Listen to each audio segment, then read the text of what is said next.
Bonjour les starters, on est le jeudi 16 avril, j'espère que vous allez tous bien, que les familles vont bien. Eh bien, c'est Théâtre dans mon garage, 4e épisode. Les fourberies de Scapin de Molière. Alors vous avez vu sur l'édition que j'ai, là, sur le livre que j'ai, sur la couverture, c'est écrit « Classique et patrimoine » à côté du titre Les fourberies de Scapin. Pourquoi? Mais parce que cette pièce, Les fourberies de Scapin, fait partie du patrimoine des œuvres littéraires françaises. Et donc, vous vous souvenez, on a discuté en début d'année, on a parlé en début d'année et étudié les fables de La Fontaine. Les fables de La Fontaine, elles font aussi partie des œuvres du patrimoine de la littérature française. Eh bien, Les fourberies de Scapin, c'est la même chose. C'est aussi connu que les fables de La Fontaine. Et c'est pour ça que c'est au programme du collège et que c'est étudié au moment du brevet. Donc, c'est bien pour vous en termes de culture générale d'avoir en tête de quoi parle cette pièce, qui est Molière, ce qui se passe dans cette pièce, c'est vraiment important. Allez, alors aujourd'hui, on va étudier la scène 5 de l'acte 2. Cette scène, elle est intéressante parce qu'on rentre dans le vif de la pièce. Je vous rappelle pas ce qu'on s'est dit les séances précédentes, mais rappelez-vous que le cœur de cette pièce, c'est dans le titre, est contenu dans le titre, cette pièce, c'est l'histoire d'un escroc. C'est l'histoire de Scapin. Vous vous rappelez Scapin? Il parle comme ça. Scapin, c'est un valet. Et c'est un valet qui va se mettre au service d'Octave, qui est ici, le jeune bourgeois, pour l'aider dans sa situation d'un mariage qu'il vient de conclure. Octave vient de se marier avec Hyacinthe sans en avoir parlé à son père. Et il est désespéré parce que son père revient de voyage d'affaires. Et bien entendu, c'est un problème. Le père n'est pas d'accord, le père ne va pas être d'accord avec cette union, avec ce mariage, et Scapin va se mettre du coup au service d'Octave pour l'aider. Alors aujourd'hui, on va, en étudiant cette scène, entrer, je vous le disais, dans le vif de la pièce, dans le sujet de la pièce, puisqu'on va voir pour la première fois Scapin faire une fourberie. Et faire une fourberie, ça veut dire faire une escroquerie. On peut dire que Scapin, c'est un sacré filou. Et ça, c'est intéressant, ça rejoint ce que je vous disais tout à l'heure par rapport à cette pièce qui fait partie du patrimoine de la littérature française. Posez-vous la question, dites-vous combien vous avez vu de films où le héros est un escroc malin, un escroc gentil. Et Scapin, il représente ce type de personnage. On peut dire peut-être que Molière a inventé un type de personnage. Et le personnage de Scapin, on en retrouve dans énormément d'histoires, de films, de romans, de films, de séries également, où on va avoir des héros qui sont des gentils escrocs. Et donc, écoutez, on va voir comment s'y prend Scapin aujourd'hui en étudiant, du coup, une scène qui est la scène 5 de l'acte 2. Alors c'est parti, je m'installe.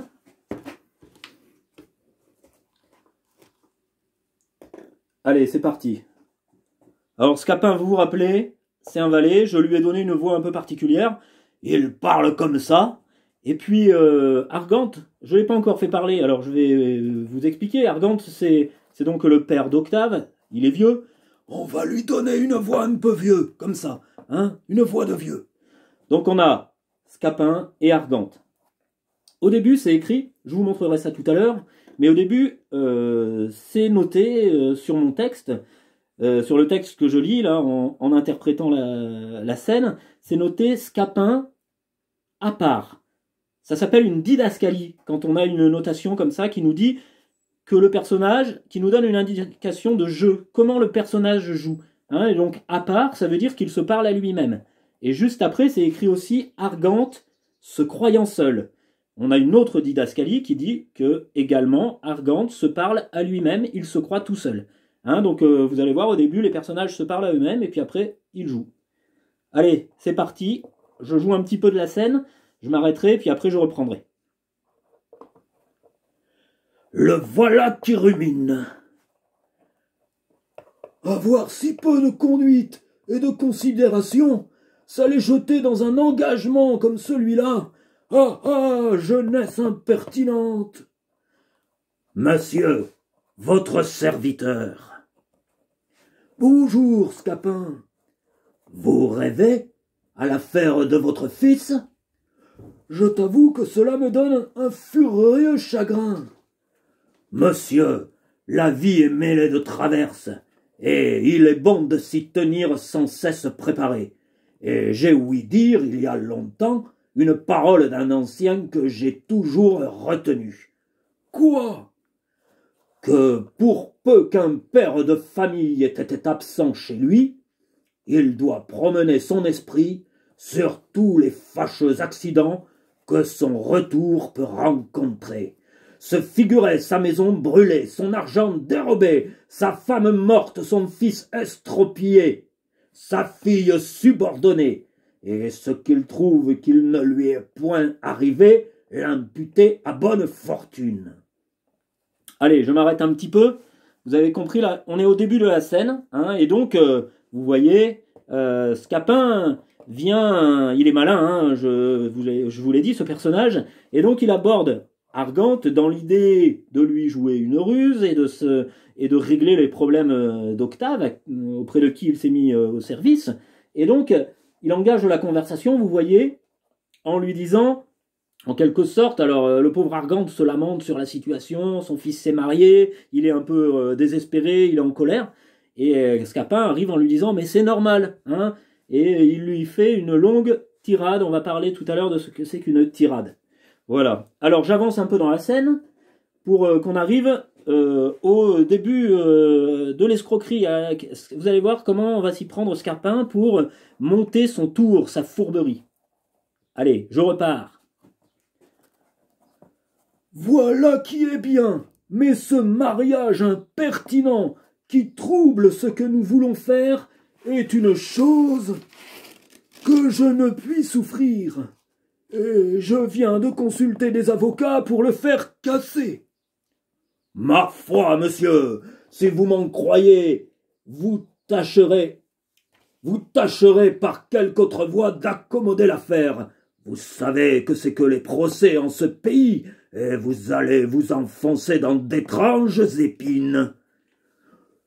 Tu as raison, je le vois bien. Mais quelle autre voie? Je pense que j'en ai trouvé une. La compassion que m'a donnée tantôt votre chagrin m'a obligé à chercher dans ma tête quelques moyens pour vous tirer d'inquiétude, car je ne saurais voir d'honnêtes pères chagrinés par leurs enfants que cela ne m'émeuve, et de tout temps je me suis senti pour votre personne une inclination particulière. Je te suis obligé. J'ai donc été trouver le frère de cette fille qui a été épousée.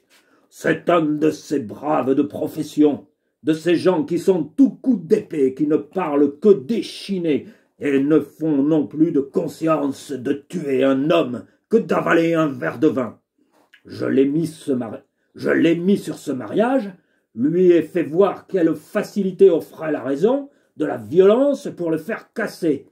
Vos prérogatives du nom de père et l'appui que vous donnerez auprès de la justice est votre droit, et votre argent, et vos amis. Enfin, je l'ai tant tourné de tous les côtés qu'il a prêté l'oreille aux propositions que je lui ai faites d'ajuster l'affaire pour quelques sommes, et il donnera son consentement à rompre le mariage pourvu que vous lui donniez de l'argent. Qu'a-t-il demandé? Oh, d'abord des choses par-dessus les maisons. Et quoi? Des choses extravagantes. Mais encore, il ne parlait pas moins que de 500 ou 600 pistoles. 500 ou 600 fièvres cartaines qui le puissent serrer? Se moque-t-il des gens? C'est ce que je lui ai dit. Allez, je m'arrête là de nouveau, on va pas lire toute la pièce, hein, et toute la scène. Mais je vais vous expliquer un petit peu ce qui vient de se dire, parce que je sais qu'on ne peut pas tout comprendre tout de suite. Hein. Vous savez, c'est le principe de ce travail qu'on fait, et c'est normal. Dans ce texte, on a des mots qui sont utilisés par Molière en 1671. Donc on a des façons de s'exprimer de cette époque, et en plus parfois un peu littéraire. Par exemple, le terme de pistole, je ne sais pas si vous avez saisi, mais les pistoles, c'est de l'argent. Hein. Et donc, dans cette scène, Scapin vient raconter à Argante qu'il est allé trouver le frère de Hyacinthe, la femme épousée par son fils. Et que vous voyez qu'il commence à présenter ce personnage comme un militaire. Hein. Il dit, dans une de ses tirades, il dit « C'est un de ces braves de profession, de ces gens qui sont tout coups d'épée, et qui ne parlent que d'échiner, et ne font non plus de conscience de tuer un homme que d'avaler un verre de vin. Hein, » Donc il explique que le frère de Hyacinthe, pour lui, avaler un verre de vin, c'est la même chose que tuer un homme. Ce qui le présente donc comme un individu plutôt dangereux, et donc comme un soldat. Hein, on a aussi un effet comique hein, derrière ça.